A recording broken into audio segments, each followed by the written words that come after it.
ఏం సమస్య ఏమి దావలేదు మాకు. ఎన్ని కుటుంబాలు ఉన్నాయి ఇక్కడ?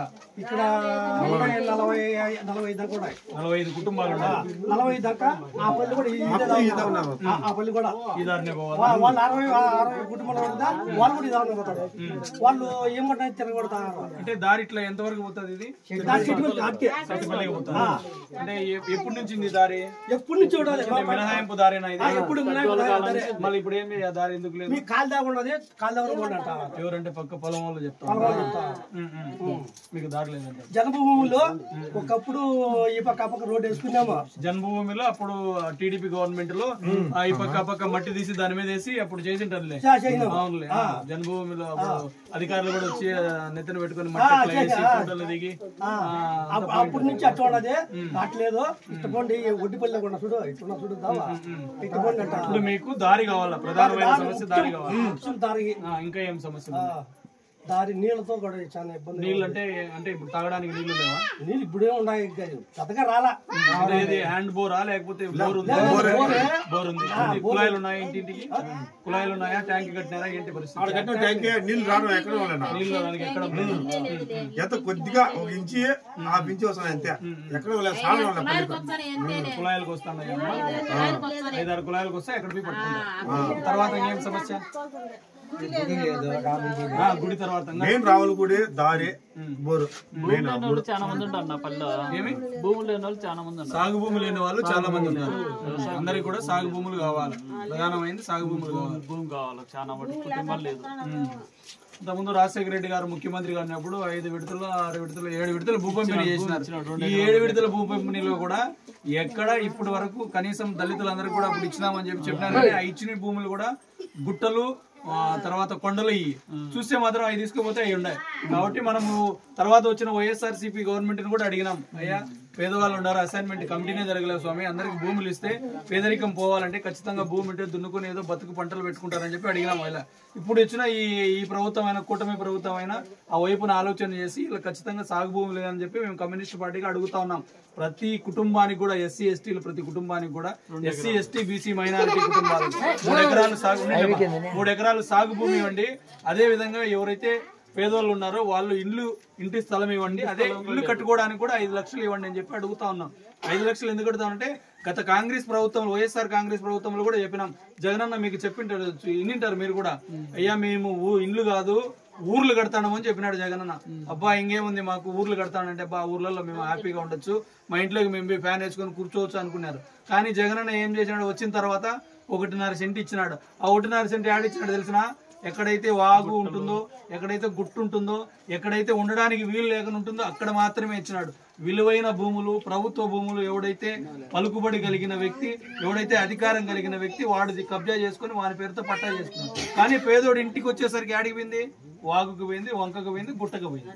కాబట్టి మనం ఇప్పుడు కూడా ఏమంటున్నాం అంటే అప్పుడు కూడా అడిగినాం, అయ్యా పట్టణంలో ఉండే వాళ్ళకు 2 సెంట్లు ఇవ్వండి, గ్రామీణ ప్రాంతంలో ఉండే పేదోళ్ళకు 3 సెంట్లు ఇవ్వండి అయ్యా. 3 సెంట్లు ఉంటే దాంట్లో కట్టుకోవడానికి వీలు అవుతుంది. ఏదో గొర్రె పిల్ల మేక అల్లుడు వచ్చినా కూతురు వచ్చినా ఉంటారు, ఇండ్లు కట్టుకుంటామని చెప్పి అడిగినారు. అది పోయింది. తర్వాత ఎంత ఇచ్చినాడు? 1,80,000 ఇచ్చినాడు. 1,80,000 కనీసం గునాది కన్నా సరిపోతుంది. మనం ఏమన్నాం? కమ్యూనిస్టు పార్టీగా ఖచ్చితంగా పేదోడు ఇల్లు కట్టుకోవాలంటే కనీసం 5 లక్షలు అవుతుంది. కనీసం 5 లక్షలు ఏంటి? ఆ పక్కన ఉండే తమిళనాడు గవర్నమెంట్ 4.5 ఇస్తుంది, ఆ పక్కన కేరళ గవర్నమెంట్ 5 లక్షలు ఇస్తుంది అని చెప్పి అడిగినాం. కానీ ఆయన పట్టించుకోలే. తర్వాత ఏమైంది? వెళ్ళిపోయినాడు. కాబట్టి కూటమి ప్రభుత్వాన్ని ఇప్పుడు అడుగుతాను వీళ్ళను కూడా, అయ్యా పేదోడు ఇల్లు కట్టుకోవాలంటే కనీసం 5 లక్షలు ఇవ్వండి. పట్టణ ప్రాంతంలో 2 సెంట్లు ఇవ్వండి, గ్రామీణ ప్రాంతంలో 3 సెంట్లు ఇవ్వండి. చాలా మంది పేదోళ్ళు ఉన్నారు. అట్లనే ఎవరైతే పేదోళ్ళు ఉన్నారో వాళ్ళను గుర్తించి ఇంటికి అంటే ప్రతి కుటుంబానికి 3 ఎకరాలు సాగు భూమి ఇవ్వండి అని చెప్పి కమ్యూనిస్ట్ పార్టీగా అడుగుతా ఉన్నాం. అందులో భాగంగానే మిమ్మల్ని అందరితో కూడా మాట్లాడుతున్నాం. కాబట్టి మన పక్కనే కమ్యూనిస్ట్ పార్టీ గవర్నమెంట్ ఉంది, అక్కడ వామపక్ష గవర్నమెంట్ ఉంది, సిపిఐ సిపిఎం కు సంబంధించింది. వాళ్ళు ఏంది తెలుసా? ప్రతి ఎస్సీ ఎస్టీ కుటుంబానికి ఇల్లు కట్టుకోవాలంటే 10 లక్షలు ఇస్తా ఉంటారు. నువ్వు ఇబ్బందులు ఉండవు అంటున్నావు కదా, రాష్ట్రం ఇబ్బందులు ఉంది అంటాను. కాబట్టి మేము అంత అడగలే, 5 లక్షలు ఇమ్మని చెప్పి అడుగుతా ఉన్నాం. పేదోడు ఇల్లు కట్టుకోవాలంటే 5 లక్షలు కావాలా. అని చెప్పి ఇప్పుడు అన్ని రేట్లు సిమెంట్ కడ్డీలు అన్ని రేట్లు పెరిగిట్లే అన్ని పెరిగినాయి కదా. ఉప్పు రేటు పెరిగి పప్పు రేటు పెరిగి అన్ని రేట్లు పెరుగుతున్నాయి. మరి మేము ఇల్లు కట్టుకోవాలంటే నువ్వు ఇచ్చే 4 లక్షలు లేకపోతే 3 లక్షలు ఏడైతే కాదు కదా చెప్పి అడుగుతా ఉన్నాం. కాబట్టి ఇట్లాంటి సమస్యలు అన్నిటి మీద కమ్యూనిస్ట్ ప్రతిగా ప్రతి ఊరు తిరుగుతున్నాం, ప్రతి ఇల్లు తిరుగుతా ఉన్నాం. మీకు ఏం అవసరం, ఇల్లు కావాలా, ఇంటి స్థలం కావాలా, దాని మీద పోరాటం చేయడానికి కమ్యూనిస్ట్ పార్టీగా మేము ఉన్నాం. పార్టీ పుట్టి 100 సంవత్సరాలు అవుతుంది. ఈ దేశంలో ఏ పార్టీ లేదు, ఓన్లీ కమ్యూనిస్ట్ పార్టీ, ఆ తర్వాత కాంగ్రెస్ కమ్యూనిస్ట్ అని ఉన్నాయి. పేదోడికి ఎంతో ఇంత న్యాయం జరిగిందన్నా ఏంది జరిగిందంటే కమ్యూనిస్ట్ పార్టీని వేరే వాళ్ళు కాదు.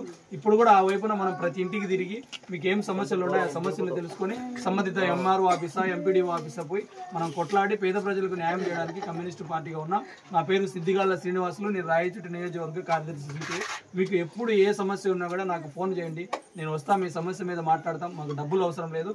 ఇక్కడ సమ్మేపల్లిలో జగన్ బాబు అనే మండల కార్యదర్శిగా ఉన్నాడు. మిగతా సుదర్శను, తర్వాత ఓబులేసు, జగదీశు, చాలా మంది, హరి, ఇక్కడంతా చాలా మంది ఉన్నారు. మీకు ఎప్పుడు ఏ సమస్య వచ్చినా కూడా మేము మీ తరపున మాట్లాడి ప్రభుత్వం దృష్టికి తీసుకెళ్ళి సమస్య పరిష్కరించడానికి ఉన్నాం. కాబట్టి ఖచ్చితంగా ఇప్పుడు నాకు బాధాకరమైన విషయం ఏంటంటే ఇక్కడికి వచ్చిన తర్వాత అక్కడ ఉన్నటువంటి ఏదైతే మనకు సెట్టిపల్లి పేటలో మన వాళ్ళు పోతే కటింగ్ సేవింగ్ చేయలేదంటే భారతదేశంలో స్వాతంత్రం వచ్చే దేశానికి నాయకులందరూ కూడా గొప్పలు చెప్తా ఉన్నారు. ఇంకా దళితులకు రిజర్వేషన్లు కావాలని చెప్పి అడుగుతాను. పనికిమాల నా కొడుకులు ఇట్లాంటి పరిస్థితులు ఇప్పుడు కూడా కనీసం దళితులు పోతే మాల మాదిగలకు పోతే కటింగ్ సేవింగ్ చేయలేదంటే బుద్ధుండే నా కొడుకులు ఇట్లా ఉన్నారు కదా. తిట్టాల్సి వస్తుంది, మామూలుగా అయితే తిట్టను. అంత బాధాకరం అంటే దేశానికి స్వాతంత్రం వచ్చి 78 సంవత్సరాలు అవుతా ఉన్నా ఇంకా మీరు ఎస్సీలు, మాదిగోళ్ళు, మాలోళ్ళు మేము కటింగ్ చేయము అంటున్నారంటే మనం ఈ సమాజంలో ఏముందో చూడండి. అంతరిక్షంలోకి వెళ్తా ఉన్నాం కానీ పక్కనుండే మానవుడు మన మీద దయ చూపడం లేదు. కాబట్టి ఇట్లాంటి దాని మీద మనం ఎప్పటికప్పుడు మన పిల్లలు చదివించుకొని మనం బాగుండి మనం అందరిలో గౌరవంగా బతికి మంచిగా చదివించుకొని మంచి ఇల్లు కట్టుకొని బాగుండాలని చెప్పి కమ్యూనిస్ట్ పార్టీగా మిమ్మల్ని అందరినీ అప్పీల్ చేస్తాను. ఆ వైపున మీకు కావాల్సినటువంటి సౌకర్యాల కోసం కొట్లాడతాం. నేను ఇస్తానని చెప్పడంలే, ప్రభుత్వంతో కొట్లాడి మనకి ఏదైతే హక్కులు ఉన్నాయో ఆ హక్కుల ప్రకారమే సాధించుకొని మనం సాగు భూములు కానీ లేకపోతే ఇళ్ల స్థలాలు కానీ దానికోసం పోరాటం చేద్దాం. మీరందరూ కూడా కలిసికట్టుగా రావాలా. ఎప్పుడైతే మనం